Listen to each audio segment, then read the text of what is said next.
নমস্কার বন্ধুরা, অর্চনা রান্নাঘরে আপনাদের সকলকে স্বাগত। আমার আজকের রেসিপি হলো মশলা বাদাম বা মশলা পিনাট, যেটা বিকেলবেলা চা বা কফির সাথে খুবই ভালো লাগে খেতে। চলুন দেখে নিই রেসিপিটি। মশলা পিনাট বানাবার জন্য আমি এখানে নিয়েছি 250 গ্রাম বাদাম। বাদামটা আমি খুব ভালোভাবে বেছে নিয়েছি। বাদামের মধ্যে কোনো রকম ময়লা থাকলে সেটা আপনারাও বেছে ফেলে দেবেন। বাদামটা সাইডে রেখে দেব। মশলার জন্য আমি এখানে নিয়ে নিয়েছি রেগুলার নুন 1 চা চামচ, লঙ্কার গুঁড়ো 1 চা চামচ, ধনে গুঁড়ো 1 চা চামচ, জিরে গুঁড়ো 1 চা চামচ, 1 চা চামচ গোলমরিচ, একটা গোটা দারচিনি, আমচুর পাউডার, বিট নুন আর একটু লেবু। এবার মশলাগুলোকেও সাইডে রেখে দেব। আমি এখানে 1 কাপ বেসন ব্যবহার করছি। এবার বেসনের মধ্যে দিয়ে দেব স্বাদ অনুযায়ী নুন, সামান্য হলুদ গুঁড়ো আর সামান্য কাশ্মীরি লঙ্কার গুঁড়ো। আমি এখানে কোনো রকম কোনো ফুড কালার ব্যবহার করিনি, যার জন্য রঙের জন্য আমি হলুদ আর কাশ্মীরি লঙ্কার গুঁড়ো ব্যবহার করছি। আর দিয়ে দেব সামান্য বেকিং সোডা বা খাবার সোডা। এবার সব উপকরণগুলোকে মিশিয়ে নেব। এবার এর মধ্যে অল্প অল্প জল দিয়ে এই বেসনটা গুলে নেব। আমি এখানে 1 কাপ জল নিয়েছি। যতটা বেসন ততটা পরিমাণই জল নিতে হবে। এবার অল্প অল্প দিয়ে বেসনটা গুলে নেব।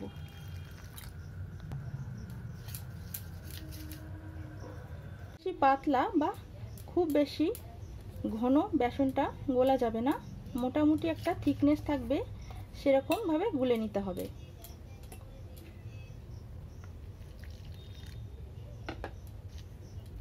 এইভাবে অল্প অল্প করে জল দিয়ে খুব ভালো করে গুলে নিতে হবে।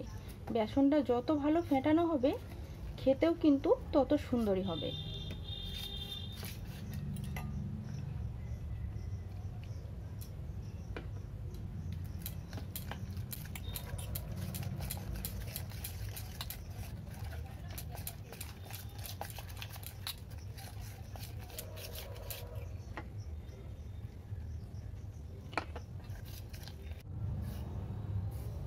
বেসনটা গুলে নেওয়া হয়ে গেছে। বেসনটা ঠিক এই রকম পর্যায়ে গুলে নিতে হবে।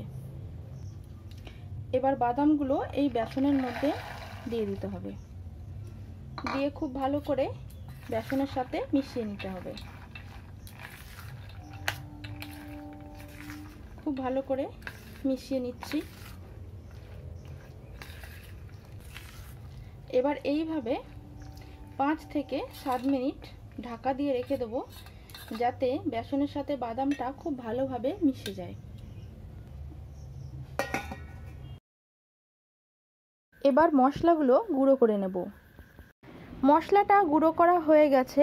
এবার একটা পাত্রে ঢেলে নেব। এবার এই মশলার সাথে আমি লেবুর রসটা মিশিয়ে নেব। এখানে 1 থেকে 1.5 চামচ লেবুর রস দিতে হবে। আর যারা যারা একটু বেশি ঝাল খেতে পছন্দ করেন, তাহলে এর মধ্যে আপনারা লঙ্কার গুঁড়ো কিংবা গোলমরিচের গুঁড়ো একটু বেশি করে অ্যাড করে দেবেন।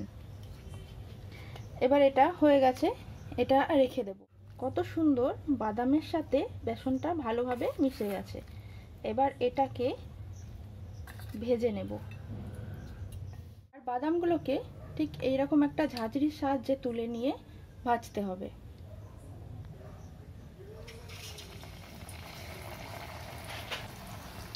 আর খুন্তির সাহায্যে এইভাবে নাড়তে হবে, নাহলে কিন্তু বাদামগুলো একটার সঙ্গে আরেকটা লেগে যাবে, একটা একটা হবে না।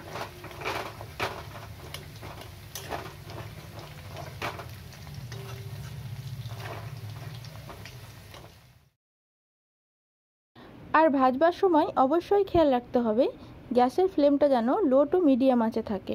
খুব বেশি হাই হিট দিয়ে ভাজলে উপর থেকে বেসনের কোটিংটা ভাজা হয়ে যাবে আর ভিতরে বাদামগুলো কাঁচায় থেকে যাবে। বাদামটা ভাজা হয়ে গেছে। এবার এটা তুলে নেব। আর এইভাবে বাদামগুলোকে তুলে নিয়েই যে মশলাটা বানিয়ে রেখেছিলাম সেই মশলাটা মিশিয়ে নিতে হবে।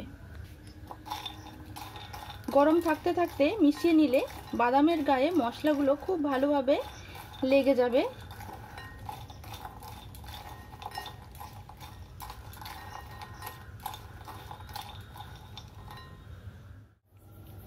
সবগুলো বাদামকে মশলা মাখিয়ে নিয়েছি। একটা ভেঙে দেখাচ্ছি, দেখুন কতটা ক্রিস্পি হয়েছে। আমার আজকের রেসিপিটি যদি আপনাদের ভালো লাগে তাহলে লাইক শেয়ার করে দেবেন এবং কমেন্ট করে জানাবেন রেসিপিটি আপনাদের কেমন লেগেছে। আর চ্যানেলে নতুন বন্ধু হয়ে থাকলে আমার চ্যানেলটি সাবস্ক্রাইব করে নেওয়ার অনুরোধ রইল। আর যদি ফেসবুক থেকে দেখে থাকেন তাহলে পেজটি ফলো করে নেবেন। দেখা হবে পরের কোনো ভিডিওতে। ভালো থাকবেন, সুস্থ থাকবেন।